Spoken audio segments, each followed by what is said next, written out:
Capaldi, I think. Absolutely, yeah. Could you put in a good word for me, please, you guys? Tell her to go gently on me. I've got a live with Mrs. Capaldi right after this one. Oh no!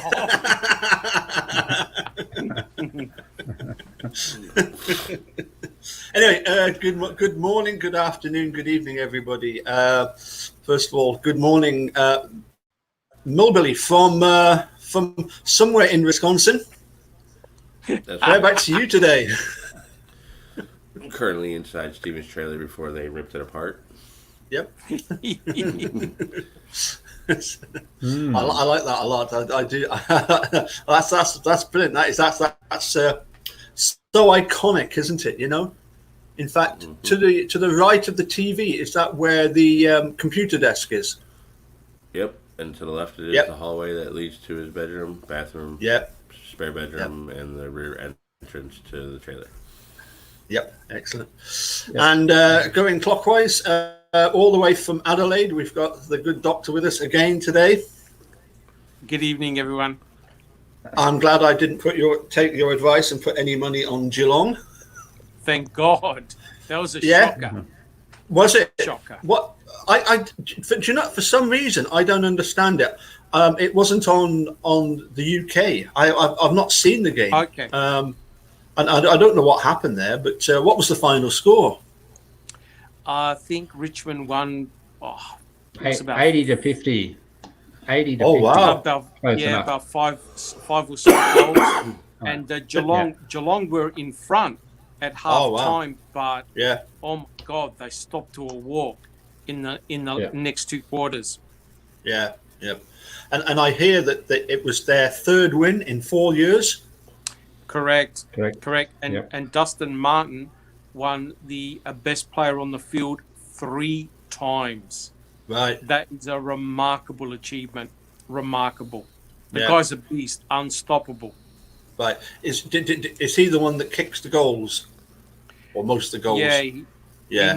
He normally plays around the centre and also around the forward. He's sort of like the equivalent, he roams around the place, but he's such a damaging player. The other teams just can't stop him. He's really that good. Yeah. Really that good. Excellent. And finally, we'll pass along over to near Sydney. How did the NLR final go? NRL final? Yeah. I just get the letters right, Mr. Capaldi. What did I say? NLR? Yeah, I didn't. That's another competition. NRL. Is it NRL? Have I got it right? NRL. Yeah, National Rugby League. That's it. So Melbourne won. Melbourne beat Penrith, which is an outer Sydney suburb. Hey. Yeah. 26 to 20. So, wow. Oh, wow. Yeah.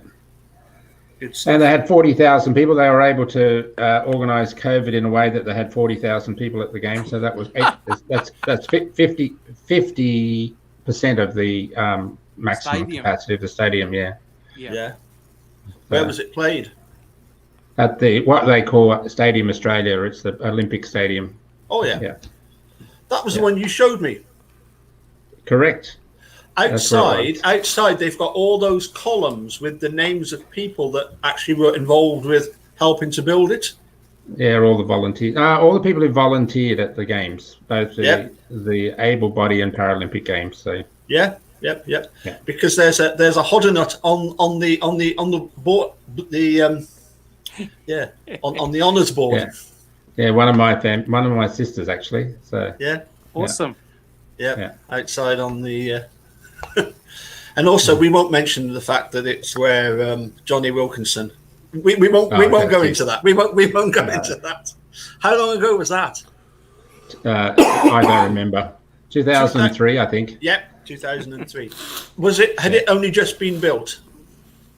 Yeah, it was commissioned in 1998, and they started using it for about a year and a half before the Olympics.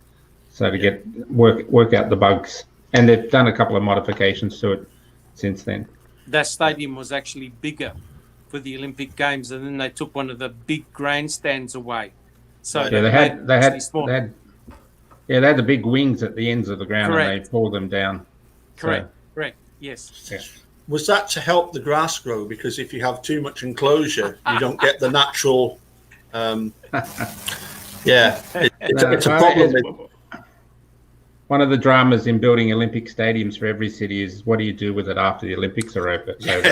And so it's a difficult thing because they're not really designed for football events or other such things. So maybe a little more for AFL because it's a more an oval field or round field, but they actually have a sliding grandstand on one side of the ground at that stadium where the whole grandstand's on a railway track and they can move it in to make the people closer to the ground. Wow. That's It's like Arizona Cardinals football stadium. Their whole field moves outside. Oh, really? Wow. Yep. It's crazy. Yeah. Is that, again, that's to help with the pitch, isn't it? Because if you have it all enclosed, you're not getting so much of the natural elements. For one thing, sunlight. There's times when you don't get all the sunlight on it. Anyway, sorry. One more sporting event. We won't talk about only one. Villa lost, so we won't talk about that. And Hamilton won his 93rd Grand Prix, so he's now ahead of Schumacher. But for me, Jenson Button is still my favourite Grand Prix driver. But good news, after the hammering that the Packers took on Monday, was it Monday or Sunday? Last Sunday. They hammered the Houston Texans, was it 35-20? Mm-hmm. Yeah, so definitely back on the rails. The Buccaneers are looking pretty good. They destroyed the Raiders. Yes. Yep. Yesterday. And in fairness, where are the Buccaneers from, Milbillie? Tampa Bay, Florida. Right. Yeah. In fairness to the dude, the one team he always kept going. Well, there was several teams he kept going on about. One was obviously the LA Dodgers, the baseball Dodgers, team. They won last night too. That's the World so that's 3-1. Yeah. And the other team that he said he always liked were the Tampa Bay Buccaneers because they always had a renown for their defense. So. Yeah, Mike Allstott. I'm very familiar with the team that he's referring to that he liked and the players. Yeah.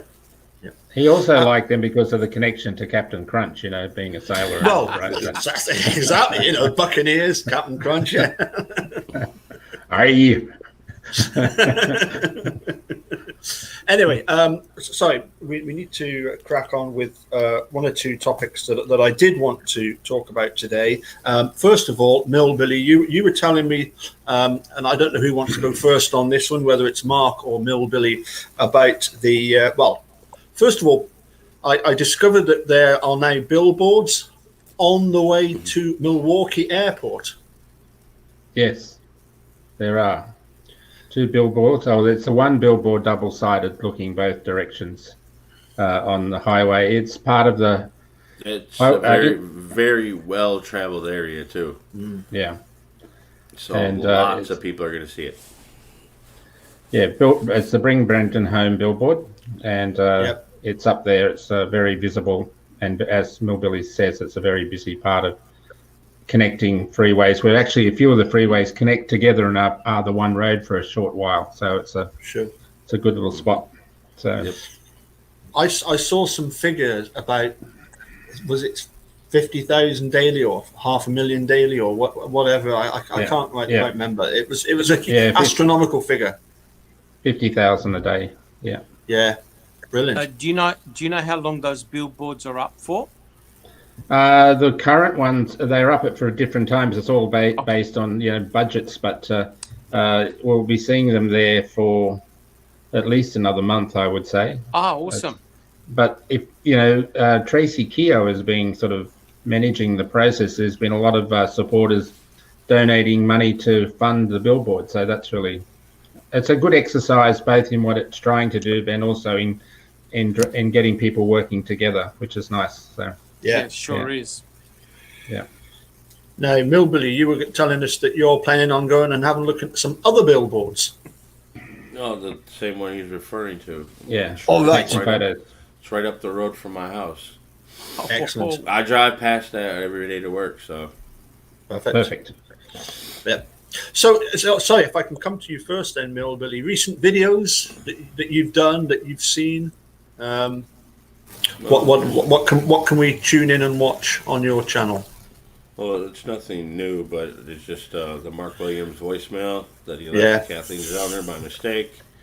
And I always go back and watch things just to see if something else pops out at me before. And I was watching Ryan Hilgis and Mike talk to the reporters, and then it dawned on me when they're asking him, "We've been on the property."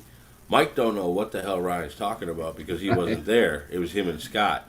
Yeah. And when he's talking about how the crime scene's secure, taped off, how would you know that if you weren't there? Exactly. Yeah. How do you know it's a crime scene? And the only place that was taped off and secure was Cuss Road. Yeah. And they also talk about the you can't get reception down there. Again, how would you know? Mm-hmm. Yeah, phone reception. That's such a dodgy phone conversation. Interview, I should say. Yeah. So, does anybody think that Mark Williams left that message on Kathleen Zellner's phone by mistake, or is there a sort of an admittance that there's something nefarious here? Personally, I believe it was intentional. Yeah. Yeah, well, I mean, you can't make that much of a huge mistake to ring up Kathleen Zellner. I mean, surely you know what number you're dialing, right? I believe it was sort of like done accidentally on purpose. To make it look as if it was an accident, to look as if, to make it look as if, we just don't know. But then, of course, they weren't expecting Kathleen Zellner to find out about the bones being handed back. Correct. Yeah. Correct. I think one of the issues it's hard to imagine you would make that mistake. There's also the possibility that call could have been picked up by her, let alone go to voicemail. So I don't know. It just seems such a foolish thing to have happened that I could see it both ways. I could certainly see it as being a deliberate ploy. Yeah. But he doesn't really say a lot. I would have thought if it was deliberate, he might have said something a little bit more provocative than he did. So, but who knows? So, well, it's interesting, isn't it, that he says, when we catch up tomorrow and we have a look and see what's in the bags. Bag. There's one bag. The bag. Oh, right. Yes. I mean, that's. Yeah, so he's the ploy thing could well be just him setting up the scene, as you're implying, that they want to make it be shown that they didn't know anything about the matter before that moment, right? So that could be the ploy, like, oh, this is the first time we've looked at the bags or bag. So, but the records show otherwise. So I don't know, it's a bit odd, that one. Yeah. Mm-hmm. Sorry, I just want to go back to something we mentioned earlier about the billboards for Brendan. I believe there's another campaign that's been started, and I must admit, I don't know about you, but now that we've got towards the end of October, I am finding it gets really cold. I'm suffering from really cold ears. So just one moment. What's he up to now? Oh, here we go. Oh, no. That's better. That's better. As a retribute to Milbillie, we've all got beanies on, but in actual fact, it's rare a beanie for Brendan. So, Doctor, my beanie is see through. Actually, I should get a beanie. I should get a beanie. Yeah. No, we've got. We've also got. I was saying Charlie Berens. Let's see if I can find the photograph of Charlie Berens with his beanie. I'll tell you what, we'll do that next time. I'll find the photograph of Charlie Berens. I don't know. Did I save it? Let me have a quick look. Hold on a sec. Forgot to do that. which was because I put originally. Oh, okay. Originally for the name of the picture of the bones. Yeah. They look like little packages you'd get at the butcher's. Yes, right? They're wrapped in. Looks like paper towel. Yeah. 7 items. So which ones should they give back? Yeah. So each of those smaller packages, Milbillie, are inside that bigger plastic bag. Is that what?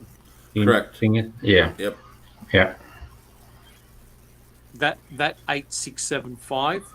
Yep. That possible human pelvic fragment. That's the one that was found at the Manitowoc County gravel pit. Mm-hmm. And Dr. Leslie Eisenberg refused to call it human. She called it suspect human. Yeah. Yeah. Which then, you know, it's whatever they want it to be, isn't it? You know, it's you know, they can change the story whenever it suits them. So I just quickly wanted to ask, Doctor, this book by Mark Godsey. Thoughts so far? Have you finished it? Have you? Yeah. Have you finished it yet? Yes, I have. Actually. You are a quick reader. But I do want to say that I need to read it at least 2 or 3 times because it's actually jam-packed, full of information. And if I could just quickly say, everyone who's interested in these cases, Stephen, Brendan, but not only them two, any other cases involving wrongful convictions, you really need to read this book because it's unique, because it's written by a prosecutor who used to be like Ken Kratz, right? Oh, yeah. A prosecutor's prosecutor and took no prisoners, was ruthless, you know, and wanted to put as many people in prison as possible with the belief that if you were charged by the police, you were guilty, right? There was no presumption that this particular individual that's being prosecuted was not guilty. They were treated as guilty. And what is amazing is that this guy here, Mark, flipped. He now works for the Ohio Innocence Project. And his team has been involved in exonerating, I believe it was 25 people, probably more now. And the book was written, I've got the ebook, and it was written in 2019. Mm-hmm. And what it does, just very briefly, if I could say, it gives a psychological analysis of the criminal justice system, how people work, everyone involved in the criminal justice system. And what is frightening is that he came up with a whole series of terms that he uses throughout the book. And unbelievably, he uses all of these terms in the Stephen Avery and Brendan Dassey cases, right? He talked, if I could just quickly run through the list, because they are very important. He talks about, I'll read it out. He talks about confirmation bias, memory malleability, eyewitness misperception, of course, tunnel vision, credibility determining errors, administrative evil. He talks about bureaucratic denial, and my favorite one is dehumanization, right? And you can see all examples of the way Kratz, Fallon, and Garn used these aspects when they were prosecuting Stephen Avery and Brendan Dassey. He also talked about systems internal political pressures, psychological denial. My favorite would be cognitive dissonance that you talked about, Paul. Lack of evaluating the evidence objectively. And one other aspect, which is incredible, he also talked about the noble cause corruption. And it's like, oh my God, when you understand the terms, it gives a better perspective of the Brendan Dassey and Stephen Avery cases. You understand what Kratz and his cronies did, right? And the amazing thing is, according to the law, none of the prosecutors did anything outside the legal territory, right? There was nothing that they could be prosecuted on. And remember the 2010 post-conviction hearings, Brendan Dassey's? Well, no one got sanctioned. No one got sanctioned. Yeah. And you would think with all the things that happened to Brendan, no one paid a price for any of that. So as a book, guys, it gives 2 thumbs up. 2 thumbs up. Brilliant. Interesting. What I was going to ask you as well was this was what really struck me, was how he talked about the actions, the behaviour of the sort of the trial court, the circuit courts, because obviously at the moment the big obstacle has been for the last 2 years has been Angela, and he talks a bit about that, doesn't he? What does he actually tell us about that? Well, basically that a lot of the judges, that because of the political implications, they're very, very hamstrung in what they do. They don't want to do anything that's going to make them look bad, and also especially for re-election purposes. And clearly, Stephen and also Brendan's case, they're both hot potatoes. And so Mark also talked about the influence of the judges, in fact, at all levels of the criminal justice system. And they can display things like tunnel vision, forms of corruption without even knowing it, right? And as you can see, and you're doing the readings now of Zellner's filing, you can see that they're in a state of denial, right? That they simply do not want to give Zellner a hearing, and they're using legal means to do it. And one thing that Mark said was it was a mentality issue, right? All those prosecutors, they all thought the same thing. And what happened was, you'll see when you read the book, when Mark flipped, when he went from being a prosecutor's prosecutor to someone involved in freeing people from that were wrongfully convicted, all of a sudden the legal profession turned their back towards him. They didn't want to know him because you see their silo way of thinking was, hey, we believe that these people are guilty. They're put in front of a judge and a jury. The jury says they're guilty. You draw a line under their name and you forget about it. Right? They don't like, in actual fact, they don't like the Innocence Project. Okay, they don't like it at all because it's an embarrassment, and it's sort of like people that have been put in prison. One gentleman was put in prison for 39 years, right? And the guy that convicted him was only a 12-year-old boy, right?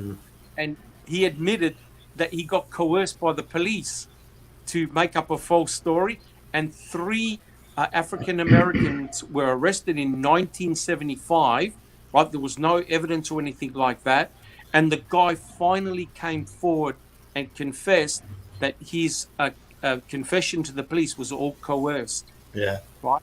Because the police wanted a conviction in this murder. This man spent 39 years in prison, right? And I discovered that there are certain states in America where you don't get compensation. No. There are some states in America where they don't even say sorry. They say, see the door, see you later, mate. So depending on which state you're put in prison, you may not get $1. At all. Yep. The other thing I found quite fascinating was that he wasn't afraid to broach what I would consider to be a bit of a touchy subject, and that was the Nazi Party in Germany during the Holocaust. He used it as an as an analogy, yeah. right? How people can be in a complete state of denial. Yeah. They either, so they're Germans, but they deny that the Holocaust was taking place, or they're Germans and they see nothing wrong with the Holocaust, right? In other words, they're active promoters of it. So it's the whole spectrum. To me, one of the most shocking things I found, Paul, was even when there was DNA evidence, clear DNA evidence that said you weren't the rapist, you weren't the murderer. Yep. The attorneys came up with the most incredible stories to say, no. It's actually called, they've got a term for it. It's called the unindicted co-conspirator, right? Well, was it not the unindicted ejaculator? Yes, I'm glad you said that one. And if you remember, that's what happened in the Central Park 5. Yes. Right? Yeah. So the prosecutor there, that lady, I forgot her name, she refused... Linda Fairstein. Okay. Yeah. Yet she refused to believe that those 5 African-American boys were not the rapists. They're saying, okay, you didn't ejaculate at the crime scene. The other guy did, but you guys came along and you raped this poor woman. Yeah. So the term is the unindicted co-conspirator. Yeah. And in other words, this guy here, Mark, was in court listening to prosecutors like he was come up with these fantastic stories, very much like Ken Kratz now is going backwards with Ida Merfel, right? Yeah. Oh, yeah. We never said Ida Merfel hit Teresa Halbach in the skull. It did this and this and this. It's crazy. Yeah. But it's this cognitive dissonance that he's talking about. It's the fact they cannot accept it. It's a little bit NIMBYism in that they don't accept that it could have happened in their case. Yes, there are wrongful convictions, but they happen in other people's backyards. It would never happen here. We're too smart. Yes. Lovely. I've got a couple questions here. We'll get to Milbillie's in a wee while. Somebody's wanting, if you're able to set this up, Milbillie, to once again on the map to show where the RAV4 was found.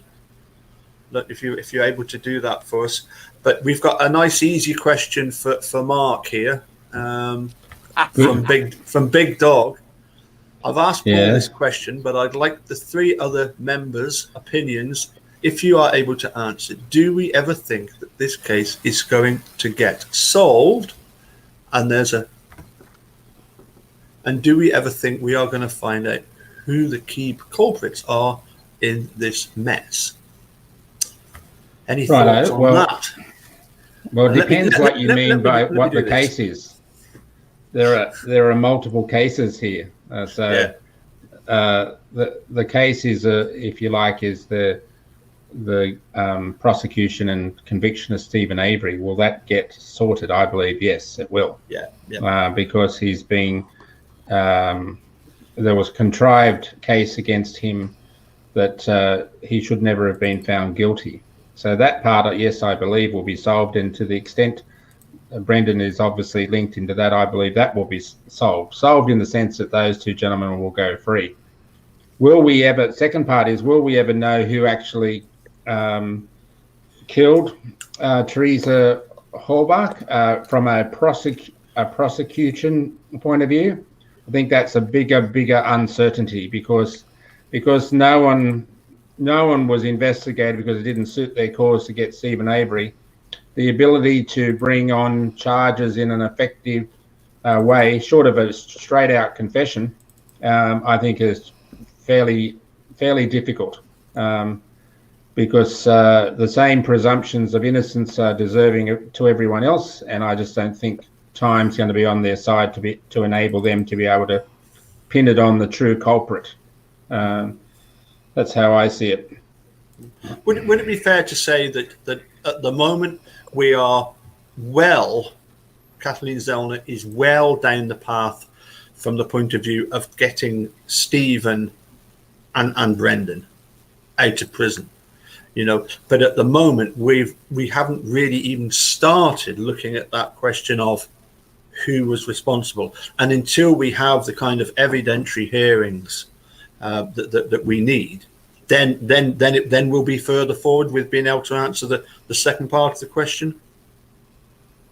Well, all the normal evidentiary stuff that you want to convict somebody, that is guilt beyond a reasonable doubt, short of a confession and everyone ratting on everyone else, I don't think we're going to find it.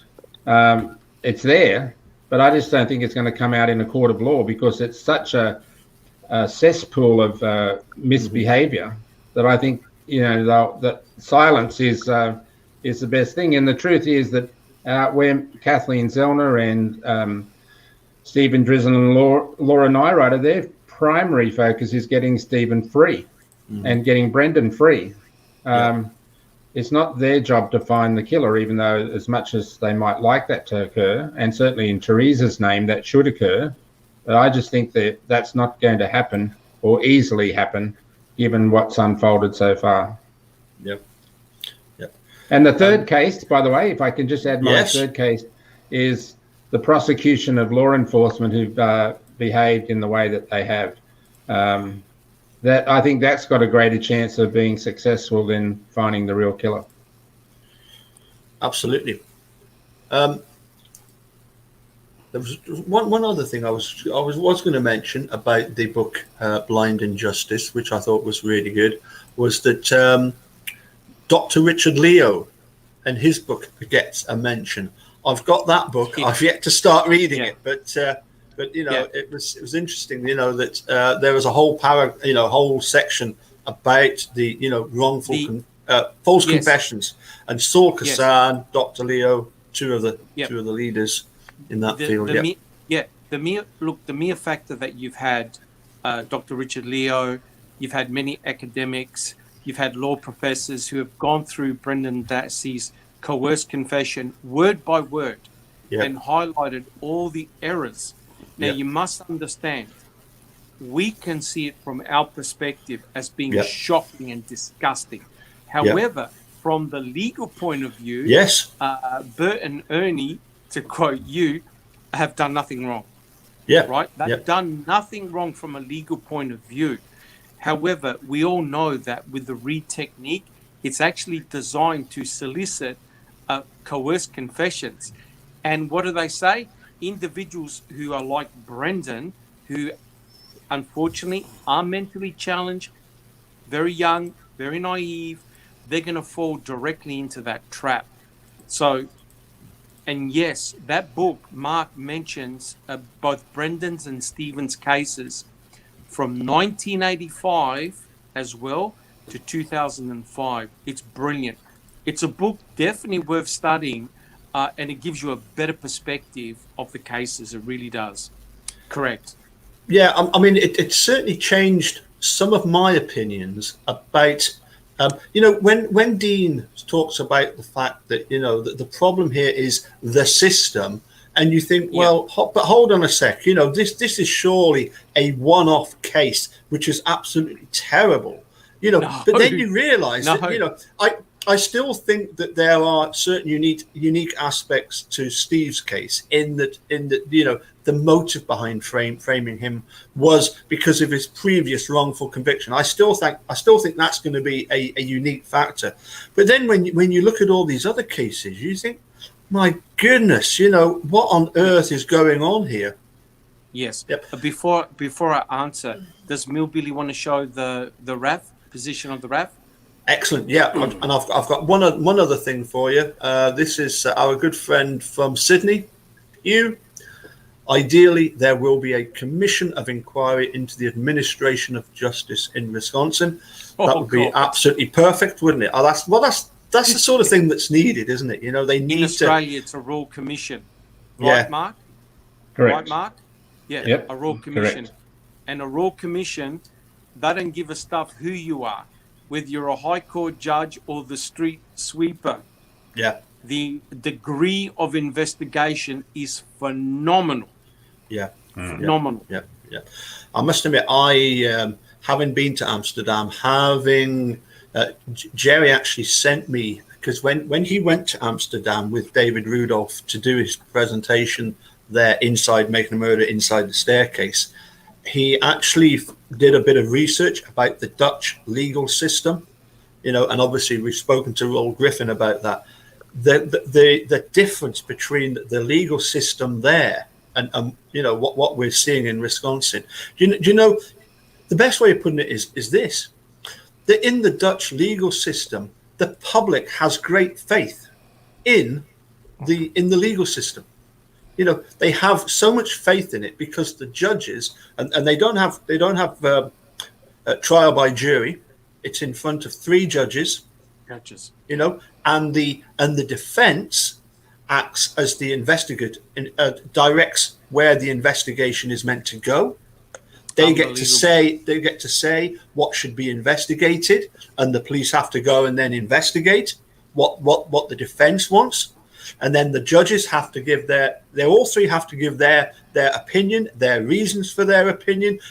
Everything is so clear. There's huge. So in other words, Paul, there are checks and balances, correct? Yeah. Right. Yeah. Which is not what we saw here in these cases. Sure. Correct. Sure. Milbillie has up there, Paul, some great photographs. I think we should talk about some of those. So absolutely. All your Milbillie. Do you want me to share the screen? You really don't have to, but you can if you like. What? So if you're putting them up behind you, I'll put you in the big frame solo mode. There we go. Yeah. Yeah. All yours, mate. All right. Well, we have the hunting cap. Yep. Stephen Avery's trailer. Highway 147. Yep. And then we have the quarry roads that run from Jambo Creek all the way over to Q. Yep. And if we zoom in. Important point to point out that, just for those who may not be familiar with, the connection from Stephen's residence in a direct line to Cuss Road is not a road that is there anymore. That quarry near the hunting camp extends right across into the area where it says Stephen Avery's residence in writing. So that you could easily access the Cuss Road from Avery Road, if you like, back in 2003. Yeah, 2005. And if you listen to the jail calls, Dolores, they had parked the school bus on Avery Road, so because they're sick of people driving in and coming out for no reason. Yeah. So they parked the school bus across Avery Road so nobody can get in and get out. And Dolores was driving through the field to Cuss Road to exit the property. Yeah. And come back. Yep.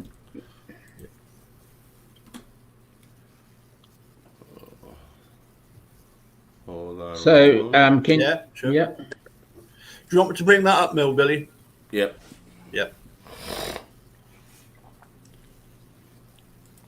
Hold on. Get the next photo.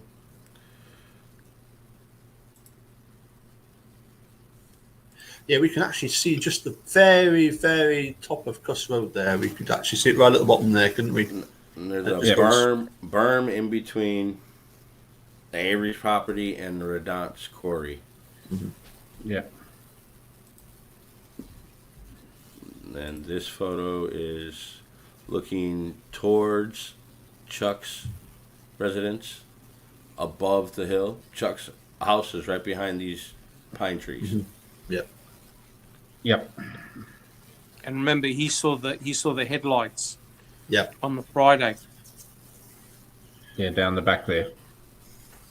Yeah, was there not some sort of? I find this quite humorous. There was headlights on the Thursday. There was headlights on the Friday, and it was like the pair of them, Chuck and Steve, thought the other one was winding the other one up on both occasions. Correct. Have I got that right? Was it Steve that asked Chuck to go and check out the headlights? Yes. And Chuck's like, "Are you winding me up?" Yeah, but it was on Friday when they evening. went to Menards. Yeah, that was Stephen saw tail lights near his property. Yes, that was Thursday. Thursday night. Yes. Friday night, Chuck claimed he seen lights after he left to go up to Crivets with Brendan. Yep. He then called Steven, and then him and Bobby went and looked. Yep. Bobby was working on his four-wheeler. They hopped in Steven's truck, drove over by Chuck's, but they didn't drive into the pit. They stopped right there. Yeah. And that was also shown by phone call. Yep. At 7, I think it was 7:25 or 22. Yeah. And that coincided perfectly with the, I think, 22 calls that Ryan Hilligus had. And it was cloudy that evening, so there was no moon, so it was pitch black outside. Wow. And they're in a rural area. There aren't street lights like they are in the city. So. No.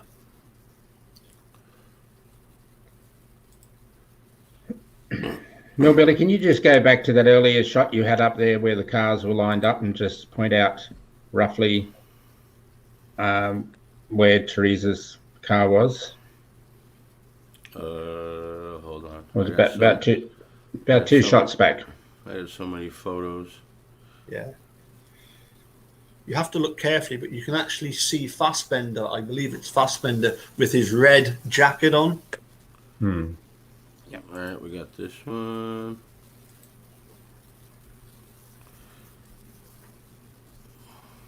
Or you want the one where it's backed up more? Yeah, backed up more. That's a good one to see and absorb, and then the next one will be taken back about 50 yards or something like that. It was when you were pointing out the berm. Yep. Oh, I have over 3,000 photos. Hold on.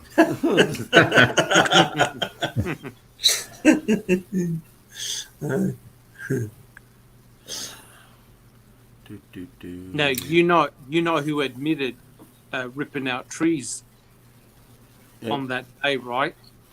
Yep. So, who was ripping out trees? It was Earl using the end loader had ripped out trees. Right. And when they found the RAV, the remark was they found trees with their roots still attached. Ah, right. Yeah. Which is very interesting. Yeah. So they've come across stuff that they can use to just put over the top. Yeah. Correct.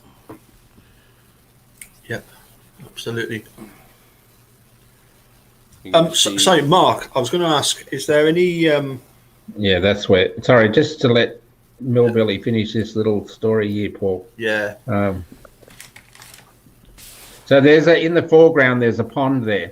I'm not sure whether that pond's iced over at this time of year or not, but there's a pond there, and most of the Avery salvage yard is forward back.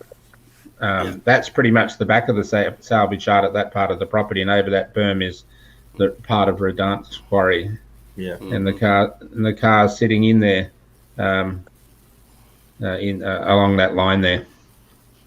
Yep. Sorry, Paul, you were going to say? No, it was just any more. Have you had any more contact from Mr. Avery? I have. Yes. How's he doing? Yeah. Good. It's very positive, very up. Obviously keen to, as we all are, to see what the Court of Appeals are going to do. Yeah. But he remains, the remarkable man that he is, to keep his spirits high, and he's very connected and interested in his case. So yeah. I mean, it. I don't know. Did we get any indication as to how long it's likely to be before the Court of Appeals takes to look at this? I seem to remember it might have been Tracy Struncy and others were suggesting, we might have news as early as November, but more likely November, December time. Yeah, I think that's the generally held view. I'm not sure how that's, put together, but I think that's a generally held view, and whatever they decide, there's no way in the world that even the most pessimistic person could say that the Court of Appeals would see that there's no merit in the petition and just dismiss it. So we're either going to one of the other three options, which is an evidentiary hearing, a new trial, or a release. Yeah. But one of those three are going to be the choice, all of which are positive moves from Stephen's point of view. And if we go to evidentiary hearing and or new trial, that's likely to be in the new year sometime, one would think. So, yeah. Well, there's our favourite police officer. And Crackerjack detective. There was a hearing on the 22nd. Yeah. And they're scheduling another hearing. I'm trying to get the documents as we speak. Sure. Lovely.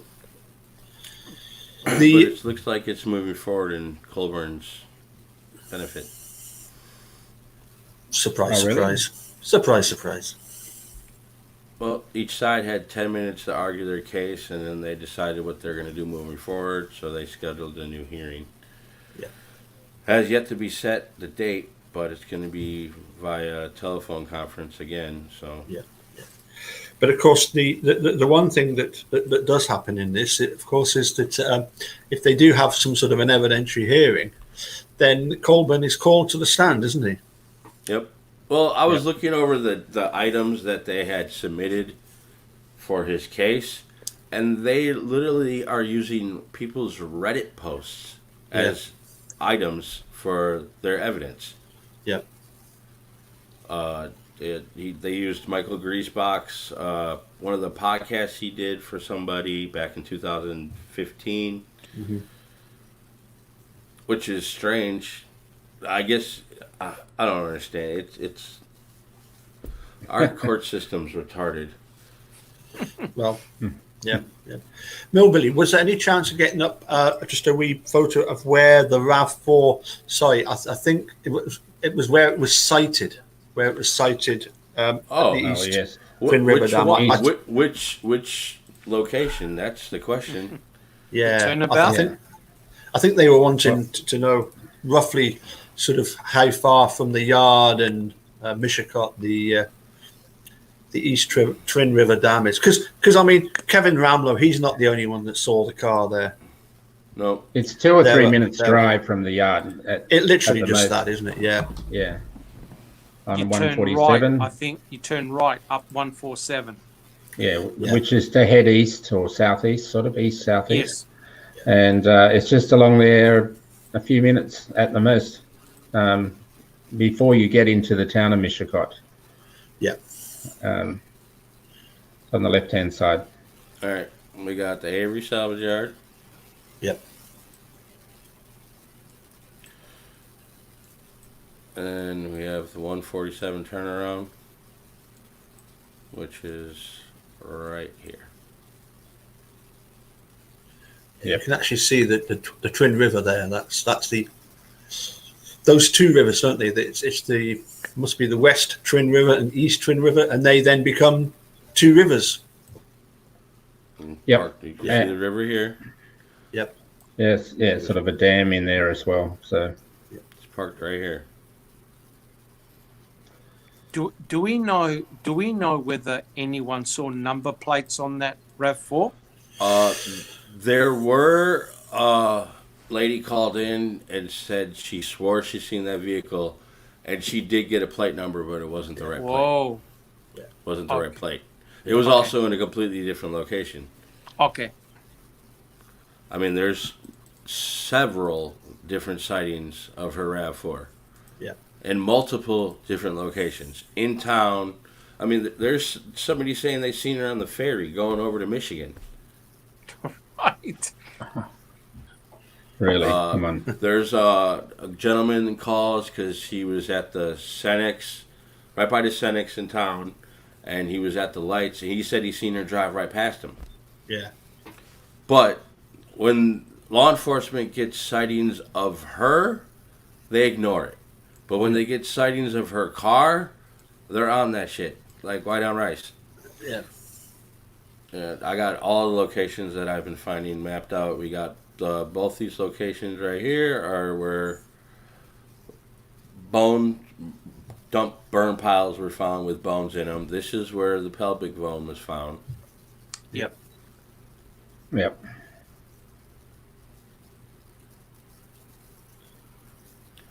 We got William Sieber's house. Yep. In there. I mean, they shut this And whole area down.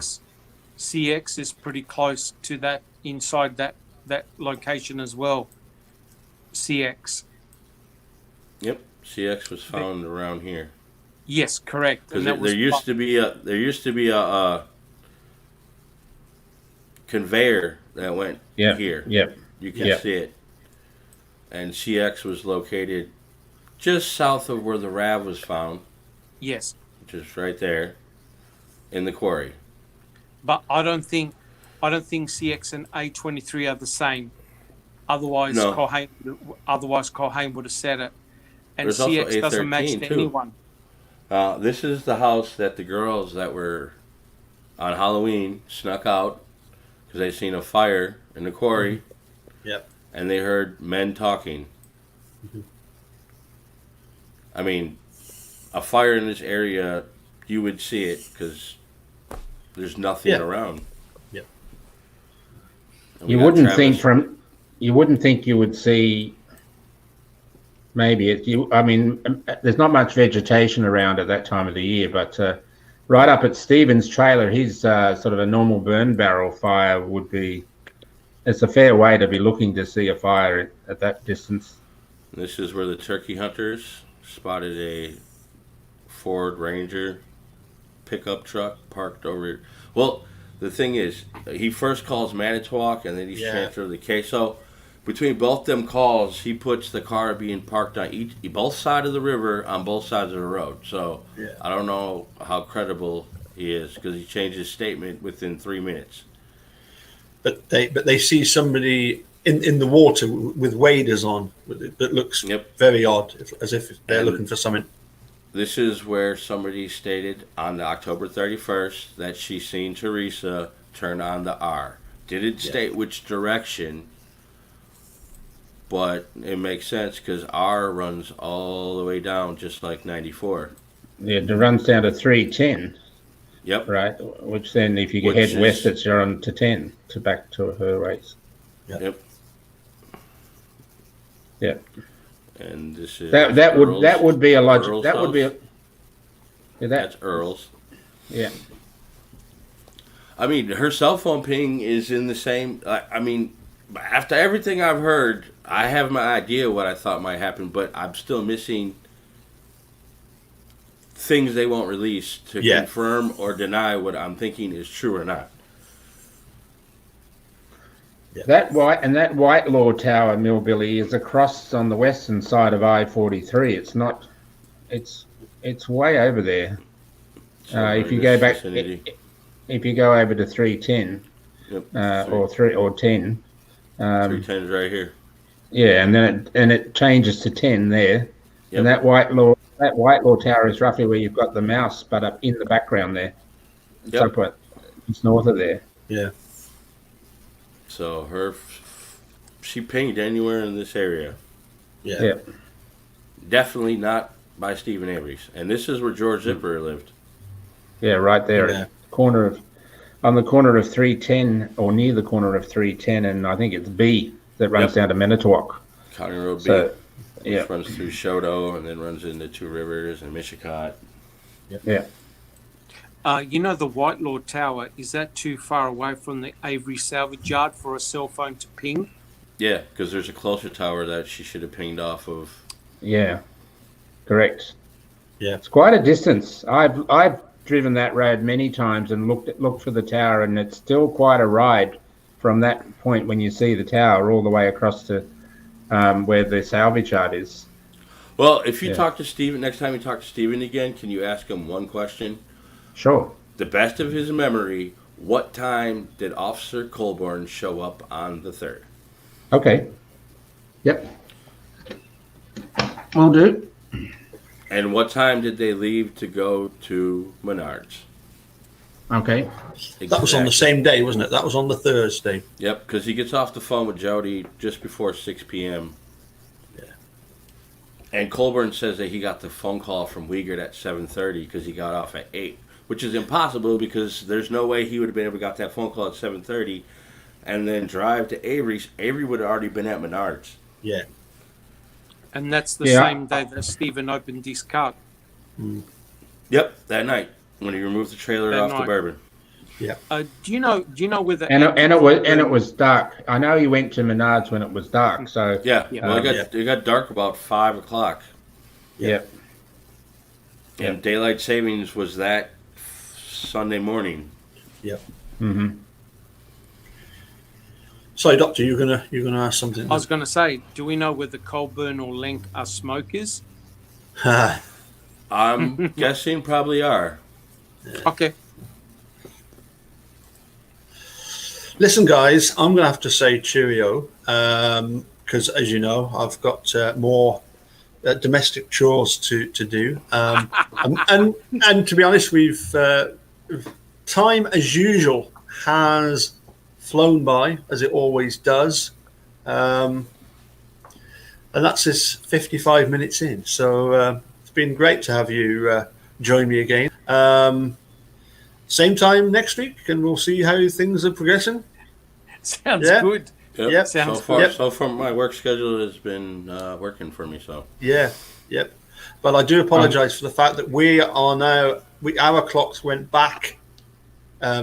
Yesterday, but of course, our clocks go back this Sunday morning, so that then next Monday it won't be quite so late in the morning. So we'll be back to our usual time. That'll be great. Okay, I'll get that info for you, Milbillie. I appreciate it. Okay, I'm just gonna invite you fellas just to say cheerio to everybody, and then that'll wrap it up for today. We'll let Milbillie go first.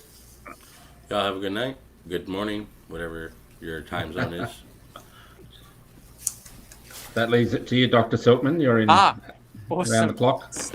Yep. See everyone, and thank you for joining us. Excellent questions. Yep. Yeah. Thank you, everyone, for joining in with the questions, and Paul for hosting the session, and for Milbillie and Dr. Silkman.